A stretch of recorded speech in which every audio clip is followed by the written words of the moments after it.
안녕하세요. 오늘 여성영화 이 토크 50분 동안 제가 진행을 맡게 된 노비스트의 박꽃 기자라고 합니다. 일단 이렇게 다들 마스크를 써주시고 이 자리에 모여주셔서 너무 뭔가 감동스러운 마음 같은 것이 있고요. 오늘 감독님들도 비슷한 마음이실 것 같은데 지금 굉장히 떨리신 거죠? 일단 간단하게 감독님들 소개 인사부터 한 번씩 차례대로 들어볼까요? 네, 김보라 감독님부터 좀 부탁드릴게요.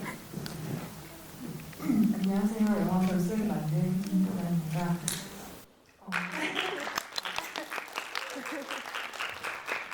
반갑습니다. 이렇게 멀리까지 여기 오신 분들 계시겠지만 아무튼 귀한 자리에 와주셔서 감사드립니다. 반갑습니다. 안녕하세요. 저는 아오가드를 연출한 한가람입니다. 오늘 다른 이렇게 훌륭하신 감독님들과 함께 토크를 할 수 있게 돼서 되게 좋고요. 좋은 시간 됐으면 좋겠습니다. 반갑습니다. 네, 안녕하세요. 저는 이집 영화를 연출한 민정환이고요. 오늘 개인적으로 좋아하는 감독님들과 함께 자리를 하게 돼서 영광입니다. 만나서 반갑습니다.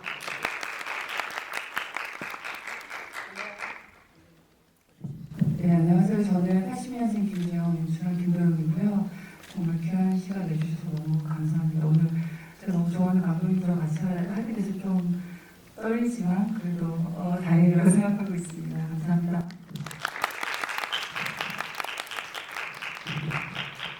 오늘 저희는 무슨 이야기를 할 거냐면요. 이 네 분 감독님이 만드신 영화에 나온 여성 캐릭터들 있잖아요. 이제 그분들이 2019년 동안 너무 많이 사랑을 받으셨다는 건 여러분도 되게 잘 알고 계시죠. 그래서 이 캐릭터들이 어떻게 되게 사랑을 받았는가 그 얘기를 좀 해보려고 하는데 그 전에 먼저 저희가 이야기를 나누고 마지막에 관객분들 질문을 받을 거예요. 그래서 가장 먼저 손들어주시는 세 분의 질문자께 소정의 상품이 있다는 것을 영화제에서 알려드린다고 하니 이따가 질문 시간이 되시면 망설이지 마시고 손들어서 질문을 해주시기를 바랍니다.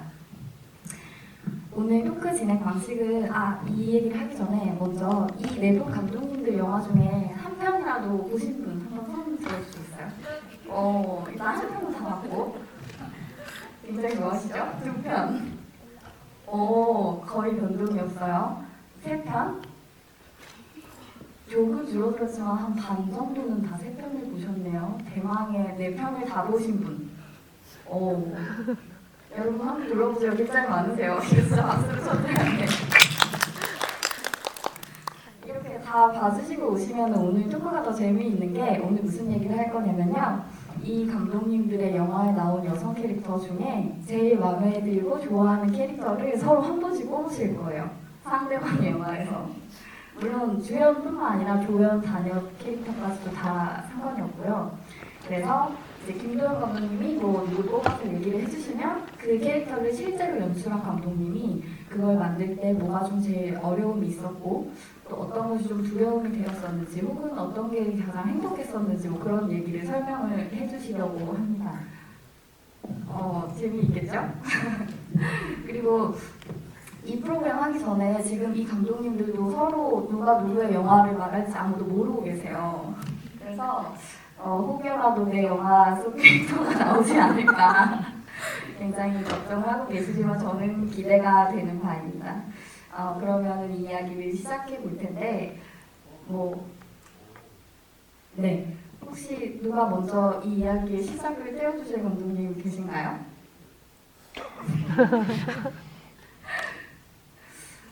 없으시다면 제가 정할 텐데 이것은 가나다 순서로 가나다 순서로 하면 이제 긴 시선을 가지신 두 분의 감독님 계신데요. 여기가 첫 번째가 되겠네요.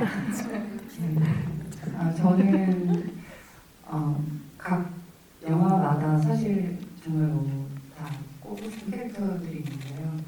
일단 우리 집에 저는 유미하고 유진이 꼬맹이를 보면서 참 많은 생각이 들었던 것 같아요. 저도 그 또래에 이제 아이가 있는데요. 좀 놀랍다 이런 생각을 했었어요. 어떻게 저 또래 아이를 연기를 시키나 이런 생각도 들었고 뭐랄까 그러니까 잠시도 가만히 있지 않은 아이들이 그렇게 편안하게 막 연기하는 것도 좋았고, 사실 또 유진이 같은 그 막내 캐릭터 같은 경우에는 자칫 잘못하면 그냥 그 언니들한테 항상 좀 힘들게 하는 그런 캐릭터로 묘사가 될 수도 있었는데, 사실 너무 사랑스러워서 이게 모든 게 좀 용서가 되는 그러더라고요. 그래서 굉장히 어떤 그 아이들 어떤 눈을 바라보셨는지도 느낄 수가 있었고, 그 캐릭터는 또 어떻게 그 배우들이 또 연기를 너무 잘해요. 저는 굉장히 충격을 받았거든요. 그래서 어떻게 다루셨나, 어떻게 찍으셨나, 이런 굉장히 궁금했었습니다. 그리고 그 캐릭터가 특히 유미가 좋았던 게, 저는 사실 딸 셋에 제가 장녀인데요.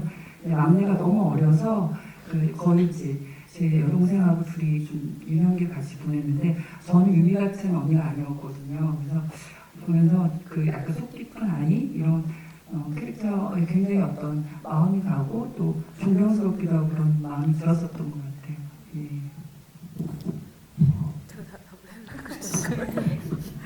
네, 이게 그 윤가은 감독의 영화를 보면 어린이 배우들이 많이 나오니까 가장 먼저 드는 궁금함이, 어른 배우랑 할 때보다 힘들지 않으셨어요? 그런 질문 아마 제일 많이 받으셨을 것 같아요. 근데 의외로 감독님은 또 그렇지 않았다고 말씀하시는 걸 제가 많이 들었어서 그 얘기를 한번 들려주시면 또 좋지 않을까 싶은데요.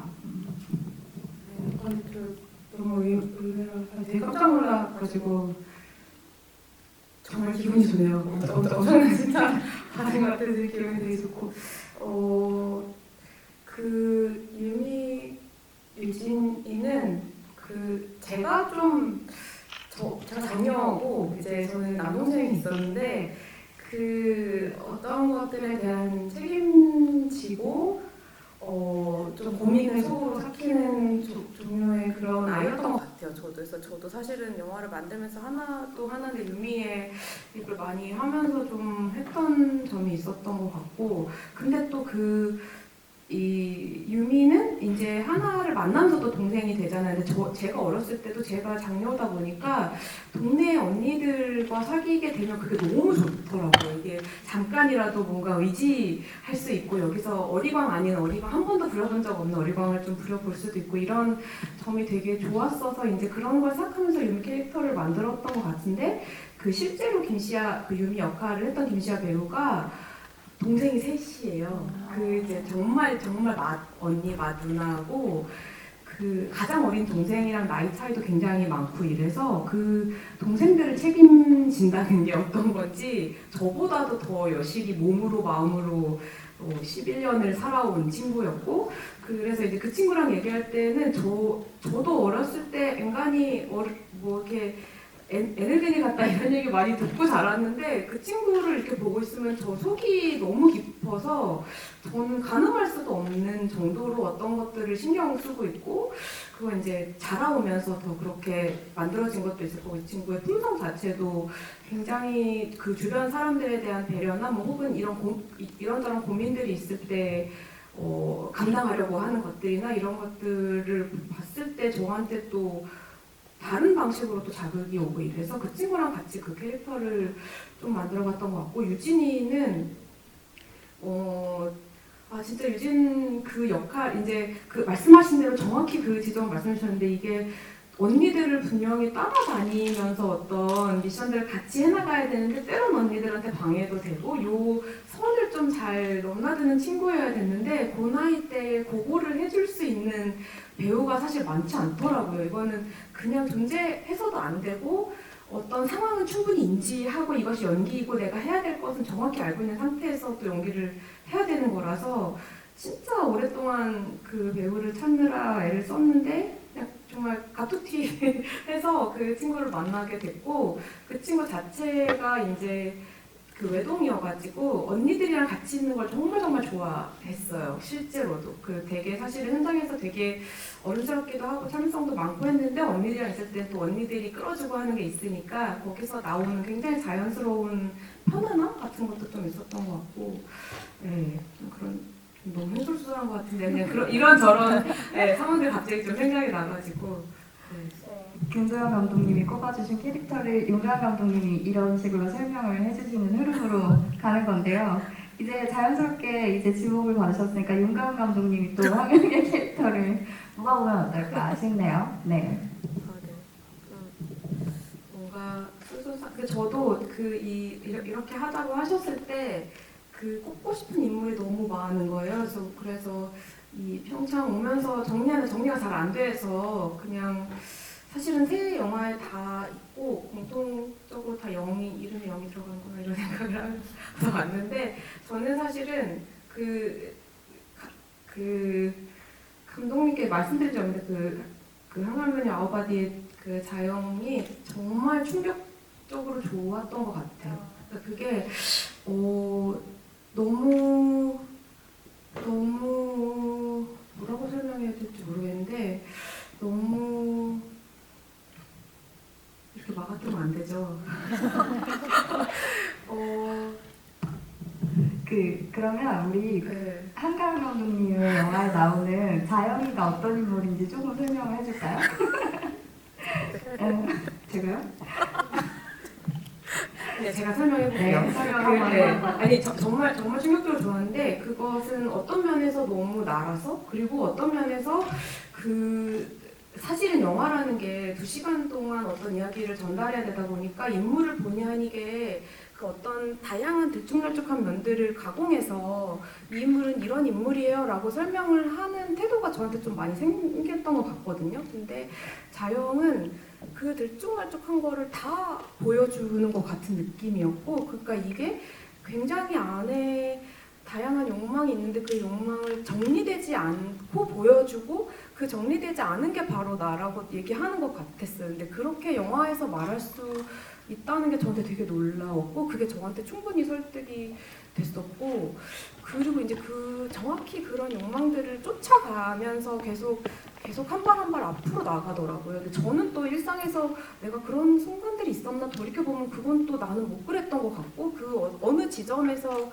이 인물이 굉장히 사실적인데 굉장히 영화적인 인물이라는 생각도 들었고 이 모든 것들이 저한테 너무 충격이어가지고 영화를 보고 되게 오랫동안 자기에 대해 생각을 되게 많이 했고 제가 인물을 다루는 방식에 대해서도 굉장히 많이 생각했던 것 같아요. 그 배우랑의 어떻게 이런 인물을 이 배우랑 같이 만들었을까 이런 것도 되게 많이 상상을 하게 되고 좀 약간 한동안 되게 알듯이 그거에 대해서 고민을 많이 했던, 고민을 많이 던져주신 그런 인물이었어요, 저한테. 충격을 안겨주신 한가람 감독님 마이크를 잡아주시고요. 자영이라는 인물을 많은 분들이 이제 영화에서 보였지만 최희서 씨가 연기를 해주셨잖아요. 달리기를 하는 그 최희서 씨를 만드실 때 가장 좀 고민스러웠던 부분이 있으시거나 혹은 뭐 반대로 그 캐릭터와 작업하면서 가장 좋았던 것들 그런 얘기를 좀 해주시면 좋을 것 같아요. 우선은 되게 이렇게 바로 옆자리에서 다른 감독님이 제 영화 얘기하는 걸 처음 들어가지고 몸둘 바를 일단은 모르겠고 근데 이렇게 자세히 얘기를 해주신 게 진짜 처음 들어가지고 좀 한편으로는 되게 뭔가 영광스러운 느낌이 드는 것 같고요. 사실 자영이는 시나리오를 쓸 때는 사실 되게 빨리 쓴 시나리오였어요. 되게 빨리 만들어낸 캐릭터였고 왜냐면 상당 부분에 그냥 제 얘기를 막 썼던 것 같아요. 제 얘기랑 제 친구들 얘기랑 대사 같은 것도 그냥 제가 잘했던 말들이나 제가 하고 싶었는데 못했던 말들이나 제 친구들이 주변 사람으로부터 들었던 말들 같은 거를 그냥 술술술술 써내려가서 굉장히 빨리 썼던 시나리오였고 그래서 좀 되게 일기 같은 느낌이 저한테는 있었던 것 같아요. 그래가지고는 그냥 그러니까 저희가 뭐 사람이 다 이렇게 복합적인 면들이 다 있잖아요. 그리고 친구를 대할 때나 아니면 뭐 남자친구를 대할 때나 가족을 대할 때나 그 모습들이 사실 다 다른데 그런 거를 좀 그대로 표현을 하고 싶었던 게 있고 그래서 일단 술술술 쓴 다음에 사실 캐스팅을 하기 전에는 고민을 좀 되게 많이 했었어요. 그냥 자영이란 캐릭터가 솔직히 뭐 어떤 캐릭터가 확실히 있다라기보다는 어떻게 보면 평범하고 어떻게 보면 또 평범하지 않은 인물인데 이게 어떤 배우가 하는 게 제일 좋을까를 되게 고민을 많이 하다가 배우가 캐스팅이 되면 그에 맞춰서 자영이가 좀 변화할 수도 있겠다라는 생각을 했었고 일단 최희서 배우를 캐스팅하게 됐던 거는 그 최희서 배우 프로필에 있는 어떤 웃고 있는 사진이 있는데 그 그 표정이 너무 마음에 들었어요. 그래서 이렇게 해서 캐스팅했다고 얘기를 하면 사람들이 다 무슨 관상을 보는 거냐라고 얘기하는데 그냥 비슷한 느낌이었던 것 같아요. 그냥 이 얼굴이 그냥 자영이 얼굴이다라는 생각이 들어가지고 그냥 연락을 하게 됐었고, 그리고 최희서 배우가 시나리오를 굉장히 또 공감을 하면서 봤었거든요. 그래서 그 아워바디 속의 자영이가 고대 철학과를 나왔다는 설정이 있는데 희서 배우는 연대를 나왔어요. 그래가지고 되게 비슷한 느낌과 주변에 그런 친구들이 많다라고 해가지고 사실 좀 공감대를 형성하기 일단 되게 쉬웠던 것 같고, 그래서 하나하나 자세히 얘기를 했었던 것 같아요. 뭐 친구 관계, 가족 관계 이런 거를 다 얘기를 한 다음에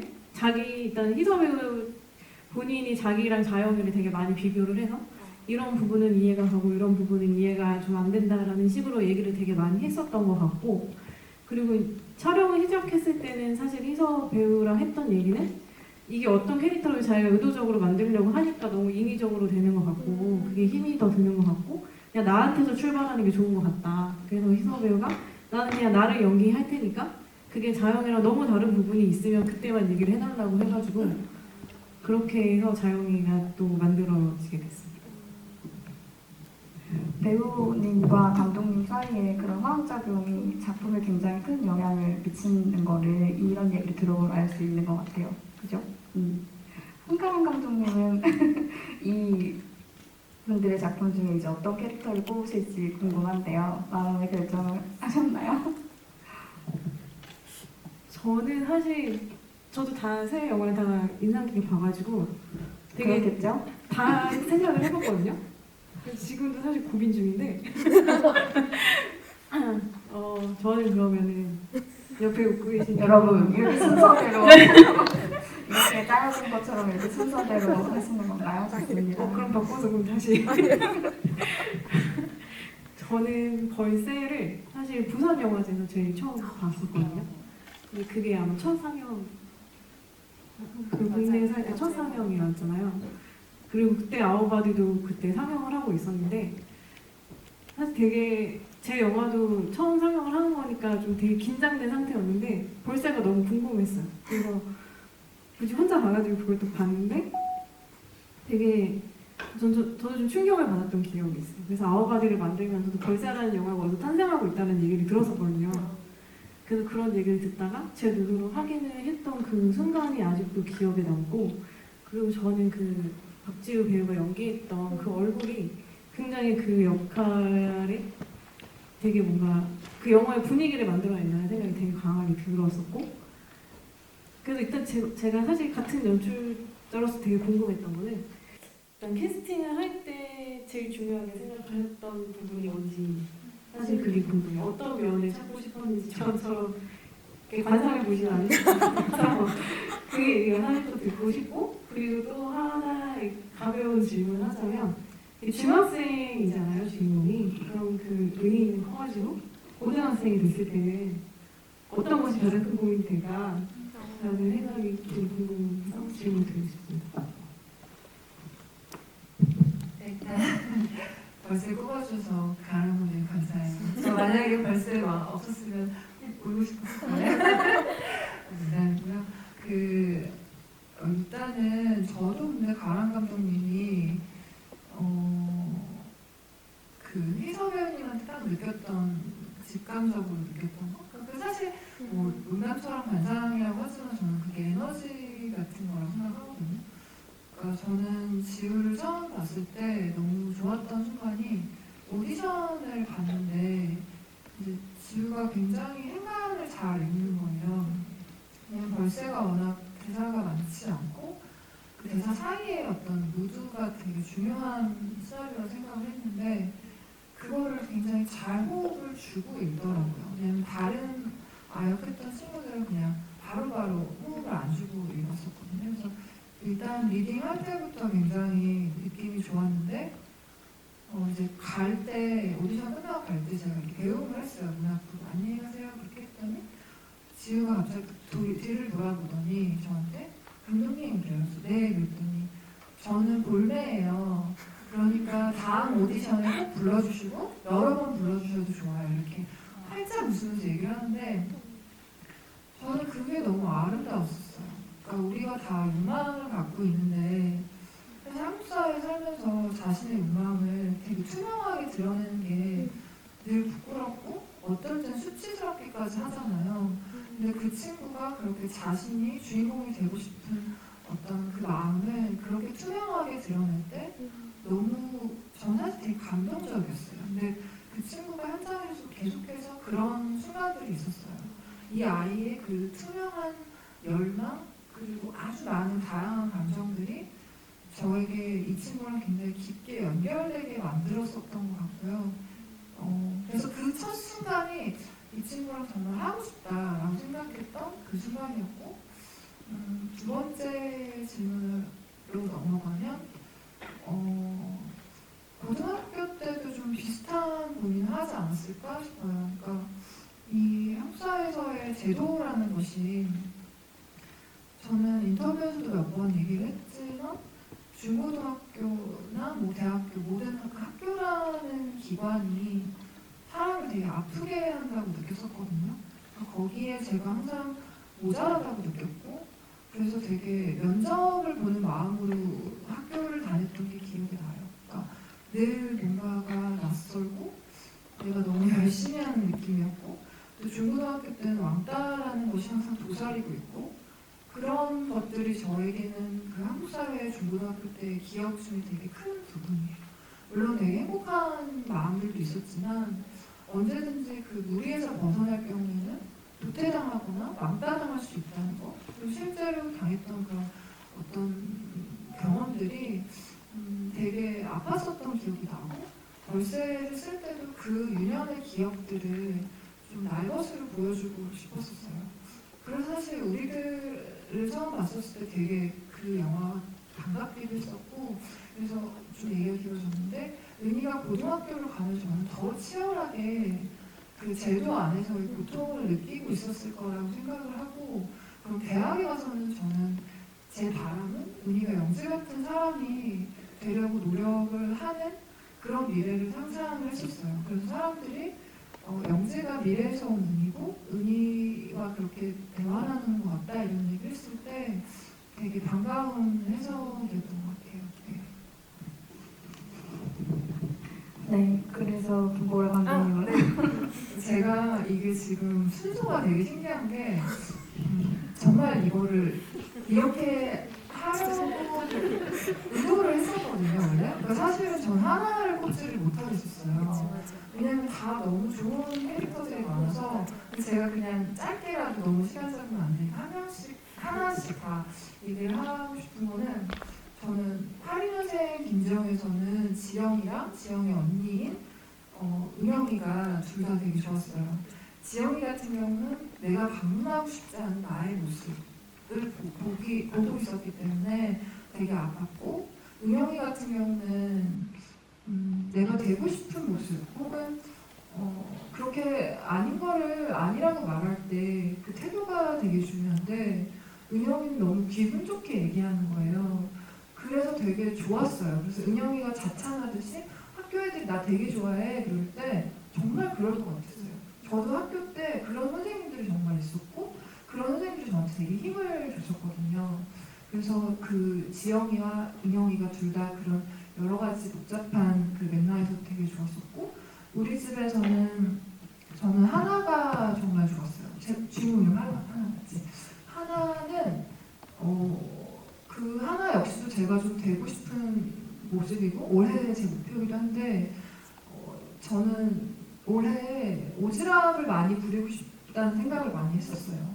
그러니까 우리가 친구 관계에서 사실은 오지랖을 부릴까봐 굉장히 건강한 거리를 두려고 노력을 하잖아요. 근데 저는 최근 몇 년에 친구들이 저에게 선을 넘어왔을 때 정말 감동했던 순간들이 있거든요.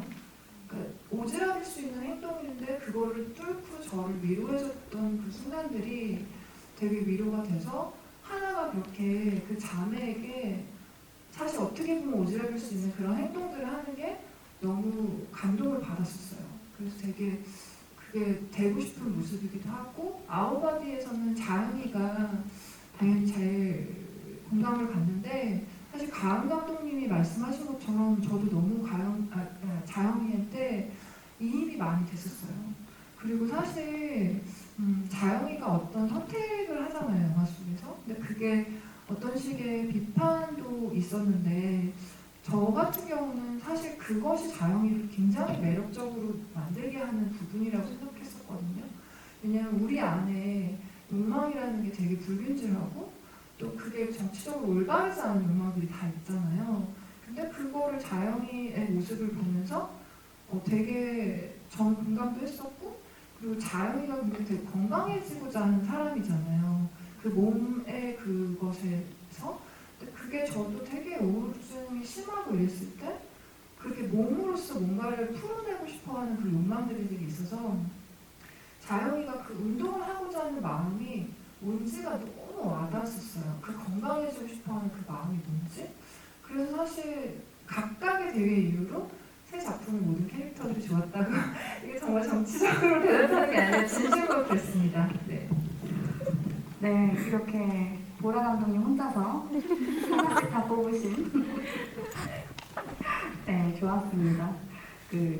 저도 좋았던 캐릭터가 하나 있는데, 여러분은 지금 82년생 김정을 보시고 이 자리에 지금 계신 거잖아요. 영화에서 김 팀장 역할을 하시는 배우님 되게 좋아하시네요. 누군지 기억나세요? 배우님 이름이 박상현 배우님이시죠? 정유미 씨가 다시 취업을 하고 싶어 할 때 직장 상사, 저는 그 캐릭터를 봤을 때 되게 우리들한테 좀 필요한 캐릭터가 아닌가? 저는 그런 생각을 했어요. 그러니까 물론 그분이 완전하시지도 않고 자기 커리어와 뭐 가정사 때문에 어려움도 후회도 있으시지만 생활을 하면서 조금 그래도 나보다 한 발자국 먼저 앞에 가는 선배가 있으면 참 좋지 않을까? 저는 그런 생각이 들어서 그 캐릭터가 참 좋았는데, 이 질문은 감독님들한테도 드릴 수가 있을 것 같아요. 영화를 하시면서 여성 감독으로서 연출을 하시면서 선배가 필요하다고 느낄 때, 혹은 나보다 좀 앞서가는 감독들의 생각을 듣고 싶다고 느낄 때, 그럴 때가 있으신지 궁금하네요. 가나다 순서? 네. 저는 캐릭터 얘기 안 하는 건가요?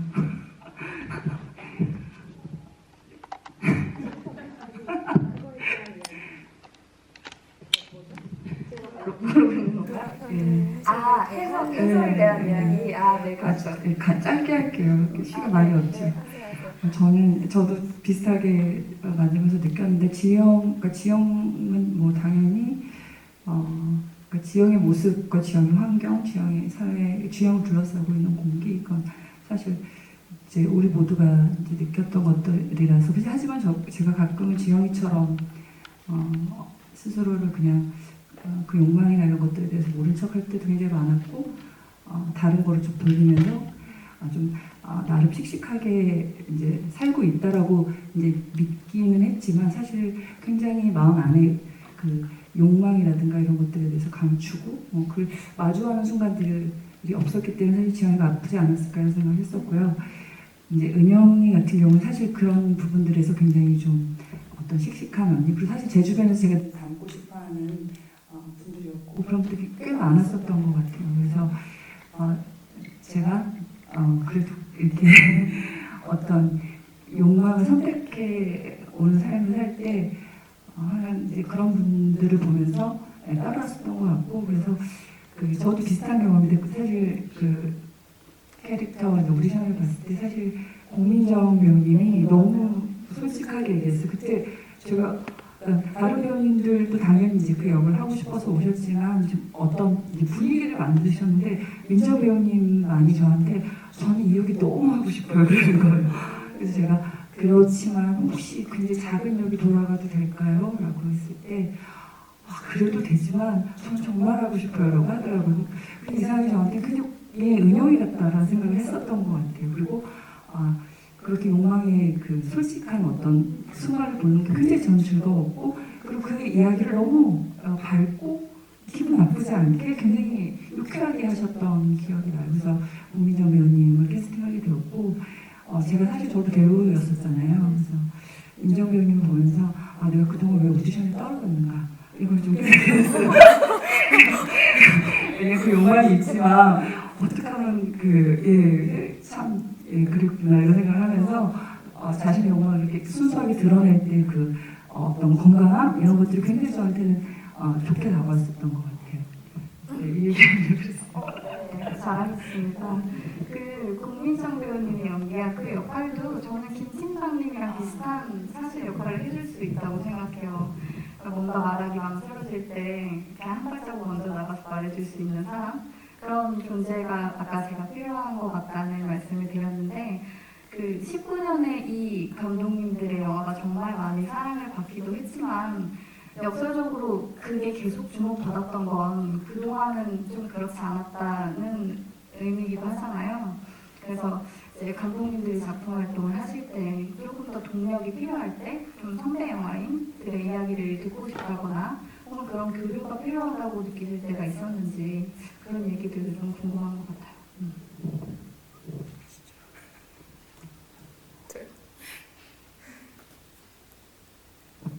네, 그러니까 사실은 개봉하기까지도 그랬고 지금은 그래서 사실은 그 동료 감독님들 이런 자리 사실은 너무 좋은 거는 그 관객분들 만나는 것도 너무 좋지만 이분들 앞에서 좋아하는 감독님들, 여성 감독님들이랑 같이 있을 수 있다는 것 자체가 그거 자체 되게 힘이 되는 건 진짜 많은 것 같아요. 그리고 저도 영화를 되게 오랫동안 하고 싶었는데 저는 그랬을 때 제가 되게 운 좋게 이제 학교 선배님이시기도 해서 되게 운 좋게 자주 찾아뵙고 고민 상담을 했던 감독님이 계세요. 그 다 좋아하시는 감독님들 이정현 감독님 지브로랑 이제 주도를 하신 그 감독님 이제 학교 선배님이신데 이제 우연하게 뭐 동아리에 이제 어떤 자리에서 알게 돼서 그 다음에 고민이 있을 때 연락을 드리면 제가 정말 까마득한 후배인데 너무 반갑게 맞아주셨고 그럴 때 이제 정말 제가 뭘 알까 싶은 제가 지금 저를 돌아보면 정말 저렇게 조그만 애가 뭐를 영화를 한다고 그럴까 이렇게 생각하실 수도 있는데 전혀 그렇게 대하지 않으셨고 아마 지금의 저와 같은 마음이셨을까 이런 생각이 이제 좀 드는 것 같아요. 그러니까 그때 되게 많이 하신 말씀 중에 정말 좋아하는 게 있고 하고 싶은 이야기가 있으면 그냥 그거 하려고 이 일을 하는 거니까 그거 절대 포기하지 말라고 그냥 끝까지 설득해서 하고 싶은 거 하라는 이야기를 되게 많이 해주는데 그게 진짜 힘이 많이 됐던 것 같아요. 근데 지금 어쨌든 그로부터도 되게 많은 시간이 지나서 영화를 결국 만들게 된 건데 만들고 나서 동료 감독님들 만날 때 다 저 같은 마음이셨구나 이게 되게 불안하고 힘드셨고 이 이야기가 맞나? 이야기를 할 수 있나? 이런 고민들이 다 있으셨다는 거를 이제 만나서 이야기할 때 느낄 때가 있는데 그냥 사실 그거 이야기하는 것만으로도 진짜 힘이 돼요. 뭐 어떤 서로의 어떤 제시를 해주는 거 이전에 나만 그런 고민했던 거 아니구나. 괜찮은 거구나 이런 확인을 이런 자리 통해서 할 수 있는 것 같아서 그게 진짜 힘이 되는 것 같아요. 네, 이런 얘기 하는 게 맞는 것 같아요. 네. 다행이다. 갑자기 얘기를 해가지고. 그 하고 있는 일에서 내 앞에 가는 사람한테 조언을 들을 수 있다는 거 그리고 나랑 비슷한 생각을 가진 사람한테서 조언을 들을 수 있다는 건 되게 중요하잖아요. 가끔은 그런 게 좀 부족하다는 느낌을 받을 때도 있어요. 그런 아쉬움에 대해서 혹시 조금 이야기를 공유하고 싶으신 분이 계신지요? 보라 감독님? 가라 감독님. 보라 감독님? 네.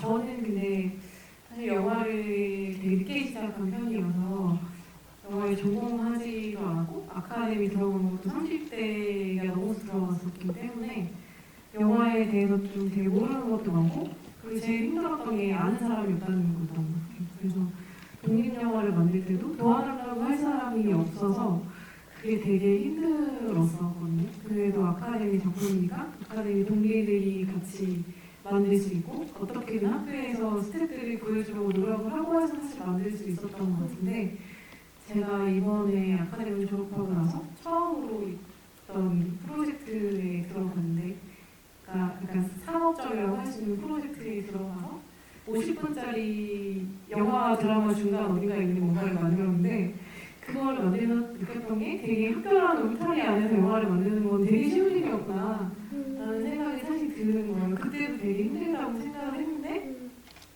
정말로 누군가로부터 도움을 받고 어떤 기획된 프로젝트 안에서 내 역할을 수행하는 거는 사실 되게 어려운 일이었구나라는 생각이 일단 들었었고, 그리고 제가 그 프로젝트에 있는 감독 중에서도 되게 경력이 없다 보니까 사실 저는 어디를 이렇게 같이 가면은, 그러니까 여기서 뭐 PD님, 조감독 이렇게 같이 가면 사람들이 제가 감독일 거라고 생각을 잘 못하거든요. 그래서 보통 어디 이렇게 헌팅을 하러 갔는데 거기 그 관리 이렇게 보다가 아 이거 학생 영화예요? 라고 하는 거예요. 그리고 어디 가면 아 오늘 여기에 감독님 안 오셨나봐요 라고 얘기를 해서, 그래서 막 제 친구들 농담으로 완장 같은 거 하나 차고 다니라고 이렇게 잡았어요. 그래서 아 이게 되게 근데 나는 내가 뭐 이렇게 하고 다니는 게 뭐 이렇게 문제는 안 될 거라고 생각을 했는데 감독처럼 보이는 게 사실 중요한 거 아니지? 라고 생각을 했는데 사실은 그런 것도 중요한가 보다라는 생각이 들었었던 것 같고, 뭔가 그래서 더 지금 물어보고 싶은 거예요. 이 다음에는 뭐를 해야 되는지. 그러니까 어쨌거나 저는 영화 감독이 되고 싶어서 이 길을 택했는데 어떻게 해야 될 수가 있는지 아직도 잘 모릅니다.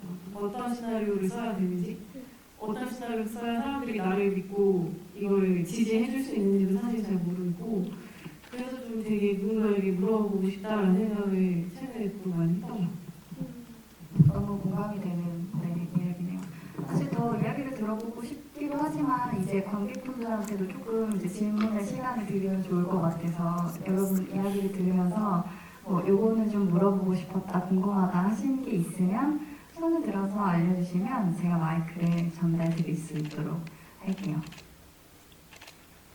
이정적 누군가 손을 들어주기를 모두가 기다리고 있는, 여기 계시네요. 앞에 마이크 부탁드릴게요.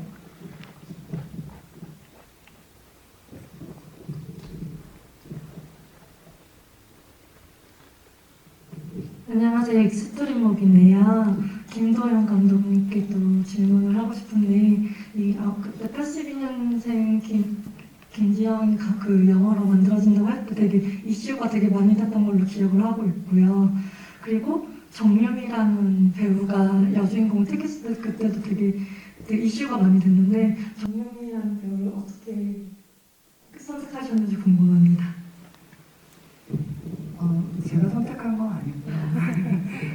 정유 배우님한테 제가 어쨌든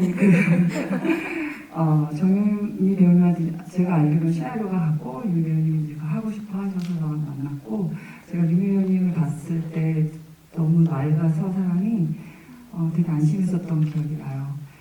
그리고 너무 뭐랄까 너무 솔직하고 털털하고 그런 면들 때문에 어쩌면 지영이 굉장히 생기가 있는, 사실 그 지영이 좀 어려웠던 게 어떤 보편적인 얼굴이잖아요. 보편성을 가진 어떤 상징이 되어 있었기 때문에 보통 우리가 영화를 보면 굉장히 구체적이고 개인적인 어떤 인물을 통해서 우리가 나와 비슷한 어떤 보편성을 발견하곤 하는데, 그게 아니라 이미 어떤 인물은 너무 어떤 상징처럼 보이는 어떤 인물이어서 어떤 배우가 들어와야 되는 이런 고민들이 많은데, 사실 그 캐스팅 고민은 뭐 자연스럽게 이렇게 해결이 저한테 됐었던 것 같아요. 네. 또 질문이 있으신데 관객분한테 먼저 드릴게요. 네, 여기 앞에 초록색 옷 입으신 분이 가장 먼저 들어주셨는데요. 안녕하세요. 저는 이제 감독님들 말씀 듣다 보니까 각 영화의 그 이야기를 이끌어가는 캐릭터들의 엄마들이 다 등장을 하더라고요. 그래서 그 엄마라는 캐릭터가 주인공한테 미치는 영향 같은 것들, 그 캐릭터들을 드러내는 것들에 대해서 듣고 싶어졌어요. 그 어떤 분이 대답을 해주면 다? 네 분 다? 네, 가능하게 네 분 다 한번 설명을 해볼까요? 그 오미숙은 이미 원작이 있었기 때문에 굉장히 충실하려고 했었고, 저는 오미숙이 그냥 지영의 엄마이기도 하지만 약간 지영이 이전 세대의 여성 이런 생각을 하고 만들었습니다.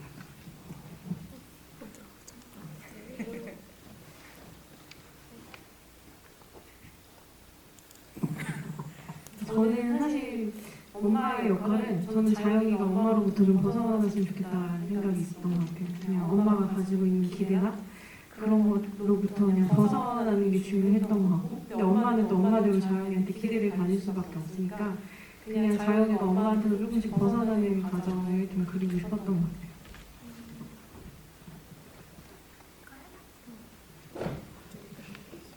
저는 어저께도 기자님이랑 좀 간단하게 이런 얘기를 했었는데, 한국 사회에서 엄마라는 존재는 가스라이팅을 하면서 동시에 애정을 주는 그런 사람일 수 있다라고 생각을 했었어요. 그러니까 이 한국 사회 자체가 거대한 가부장제의 어떤 매트릭스 안에 있는, 그래서 모두가 사실 어느 정도씩 조금씩 가스라이팅을 당한 경험들이 있는 그런 어떤 사회라고 생각을 했는데요.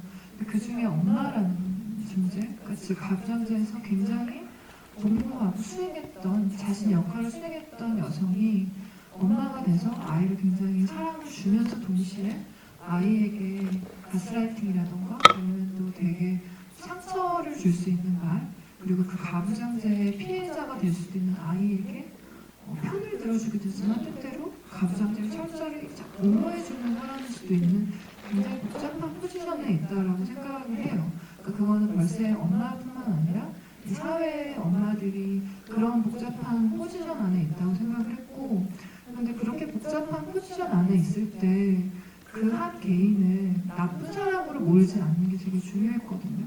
그러니까 벌새에서도 엄마가 오빠에게 맞는 의미에게 싸우지 말아라고 하잖아요. 근데 사실 엄마는 알고 있단 말이죠. 그게 싸운 게 아니라 일방적인 폭력인 것을. 자기가 그것을 직면하기가 너무 아프기 때문에 그렇게 얘기할 수밖에 없는 복잡한 그 존재, 그리고 그런데 아이에게 감자전을 주고 아이를 위해 정말 뼈가 빠지게, 뭐 뼈가 부러지도록 막 일을 하는 그런 엄마의 모습이 동시에 있는데, 그게 저는 되게 애처롭다고 느꼈고, 그냥 그런 복잡한 캐릭터를 애정을 가지고 그리고 싶었었어요. 그러니까 나쁜 엄마 혹은 애증의 관계 이런 걸 떠나서 한 개인인데 굉장히 복잡한 어떤 그 관계망과 세계 속에 살고 있는 하나의 여성을 좀 그려보고 싶었습니다. 이게 저는 사실 되게 어려운 질문이 저 영화에서 약간 어머니 소외되어 있어가지고 제가 고민을 정말 그렇게 깊이 아이들만큼 깊이 고민을 못하다가 늘 이제 성인 배우분이 캐스팅이 되고 나면 그때 정말 진짜 고민을 하게 되는 것 같아요. 그리고 이걸 되짚느라 되게 갑자기 약간 멘붕이한데, 저는 그냥 그 제 영화 우리 집에서의 그 하나의 엄마는 저의 엄마를 좀 많이 떠올리긴 했는데, 일단 일하는 엄마였으면 좋겠다는 생각을 했고, 뭐 사실 저희 엄마가 아닌 부분도 있는 거는, 우리가 흔히 이제 엄마들은 이렇게 돼, 이렇게 다정하고 따뜻하게 돼라는 그 태도는 좀 다른 태도를 견지하고 싶었던 것 같아요. 그냥 이렇게 아이가 느끼기에는 되게 부드럽고 편한 엄마는 아닐 수는 있는데, 그래도 아이한테 최선을 다하고 그 순간 자기가 일하고 있는 것도 소중하고, 하지만 그 집 안에서 그 엄마에게 주어진 역할이 또 많은데 그것도 수행하고 싶어 하고, 오는 데서의 스트레스가 엄마들이 보통 되게 일하시는 엄마들이 굉장히 많으니까 그 지점을 배우분이랑 제일 많이 이야기를 했었던 것 같아요. 네. 되게 좋은 질문이었던 것 같아요. 진짜 정말 내 영화에 다 엄마가 나오시니까. 또 한 가지 질문을 받아볼 수 있을 것 같은데요. 네, 저랑 눈 마주치시면 저 원하는 마이크 주시면 좋을 것 같아요.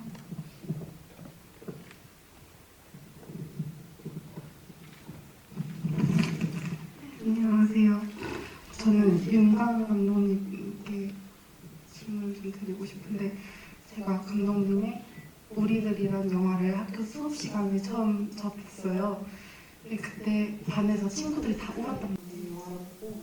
그래서 그 영화 주인공들처럼 그런 상황에 처해 있는 학생들, 친구들에게 모르겠어요. 왜냐면 저도 이게 그 영화는 저의 자전적인 정말 가장 아픈 기억을 중에 하나를 꺼내서 만든 거기도 하고, 그 이야기를 하자고 마음 먹었을 때는 어떤 이야기를 해주고 싶어서라기보다는 나도 이랬어, 너 이런 사람 있어, 이런 얘기를 질문을 던지고 싶었던 게 다였던 것 같아요. 근데 그러니까 아까도 얘기했지만 그냥 되게 특히 이제 되게 아프고 깊은 상처를 들여다볼 때 그게 나만의 것인 것 같을 때가 가장 고통스럽잖아요. 근데 그거를 사실 어떤 방식으로든 나누는 순간 분명히 누군가는 이런 비슷한 감정에 대해서 이해하고 있을 거고 그것을 서로 나누면서 정말 자연스럽게 생겨나는 위로가 있는 것 같아요. 근데 제가 말했던 거는 그냥 그런 지점을 제가 얻고 싶어서 그 영화를 만들었다는 생각을 지나고 나서 되게 많이 했던 것 같아요. 그러니까 사실은 이런 상황에서는 이래요라는 말보다는 그냥 이런 순간에 대한 감정을 공유하고 싶어요. 또 누가 저한테 알려주세요. 이런 얘기를 듣고 싶어서 영화를 만들었나? 오히려 이런 생각을 좀 나중에 저는 했던 것 같아요. 마지막 질문, 네, 한 가지 정도 여기서 마지막 질문을 드리겠습니다. 마이크 전달 좀 부탁드릴게요.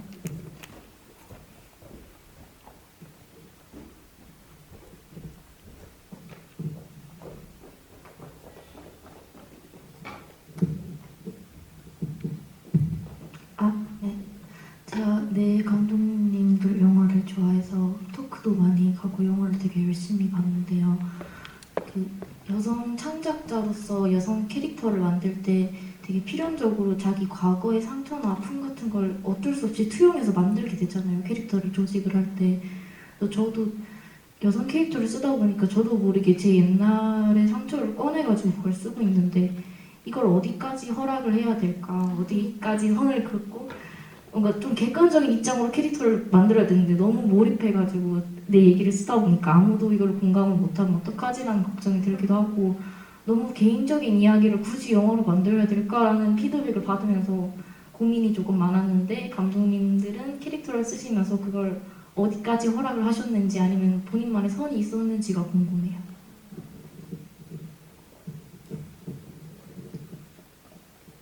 너무 좋은 질문인 것 같아요. 네. 이 얘기는 네 분 감독님 다 조금씩 들려주실 수 있을 것 같은데요. 한가람 감독님 먼저 할까요? 역 가나다순? 저는 근데 사실 되게 공감 못한다는 사람들이 많은 영화를 만들어가지고 자영을 공감 못한다는 사람들이 굉장히 많거든요.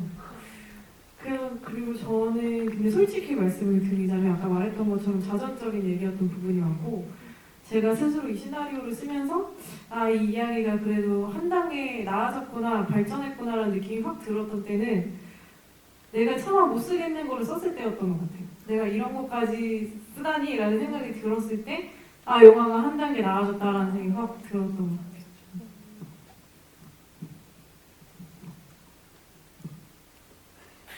어서 마이크를 주세요. 저예요? 역 가나다.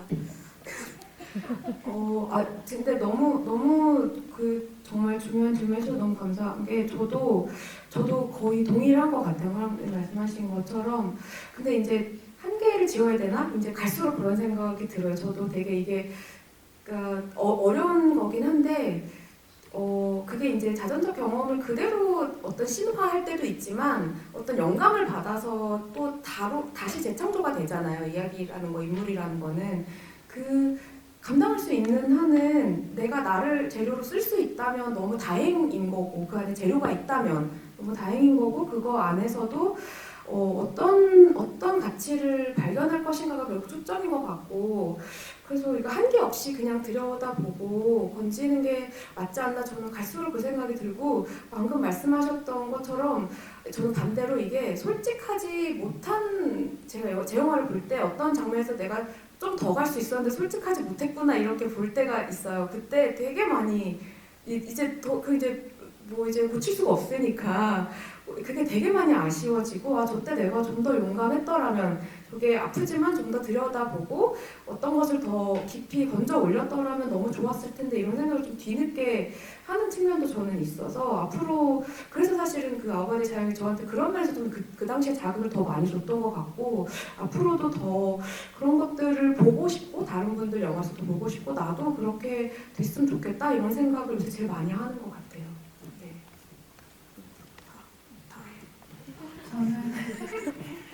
저는 오늘 가을 감독님이 해주신 말씀이 되게 마음에 되게 와닿았고요. 왠지 막 오래 기억날 것 같아요. 저는 저희 같은 경우는 벌새가 많이들 알려진 것처럼 부분적으로 저의 자선적인 부분들이 들어가 있는데 특히 많이 들어가는 부분은 이제 가족 간의 관계라던가 그러니까 어떤 것이 다 똑같다라고 하진 않더라도 내가 느꼈던 감정선들은 굉장히 그 시절에 제가 느꼈던 그런 부분들이 있는데요.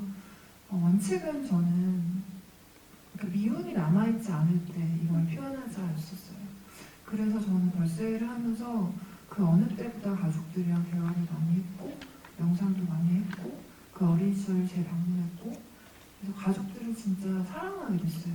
그러니까 저는 벌새가 14만 이런 어떤 좋은 일이 있기 이전에 선물을 받았다고 생각했던 건 진심으로 가족을 사랑하게 됐는데 그게 혈연 가족이라서가 아니라 내가 이 사람들 그냥 제3자로서 사랑하게 된 거예요.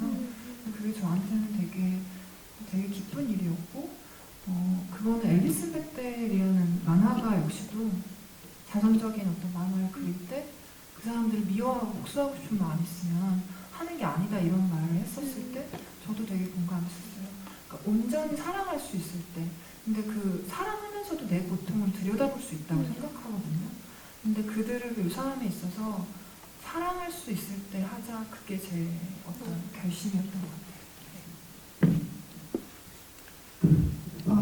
김지영은 저한테 조금 좀 예외적인 느낌이 좀 들어요. 자전적이라기보다는 저와 제 주변의 모든 여성들, 남성들도 포함해서 둘러보면서 그걸 이제 거기서 어떻게든 보편성이라든 그걸 일반적인 누구나 보아도 이런 식으로 인물 그 역할을 쪼개서 했었고 말씀하신 거라면 저는 사실 그 전에 단편 자유연기가 저한테는 좀 그런 작품이었던 것 같아요. 그러니까 그 전에 제가 했던 단편들은 사실 상상해서 그리고 저랑은 약간 거리가 있는 이야기를 이제 지어내고 그게 즐겁다라고 생각을 했었는데 자유연기는 그냥 한 번은 이제 내 얘기를 하고 넘어가야 되지 않을까 그래서 좀 뭔가 털어내야 되지 않을까 싶어서 썼던 거고 저한테 일어났던 일을 근데 이제 사실은 그걸 첫 발표할 때 너무 좀 부끄러웠던 기억이 나고 이 얘기가 나의 얘기인 걸 모두 알아서 나의 가정 어떤 순간을 이 사람들이 모두 본다라는 게 좀 굉장히 좀 뭐랄까 좀 민망하기도 하고 그랬었던 것 같은데 하지만 그렇게 내놓는 순간 굉장히 용감했었던 것 같아요. 그리고 그러라지 뭐 이런 생각도 했었던 것 같아요.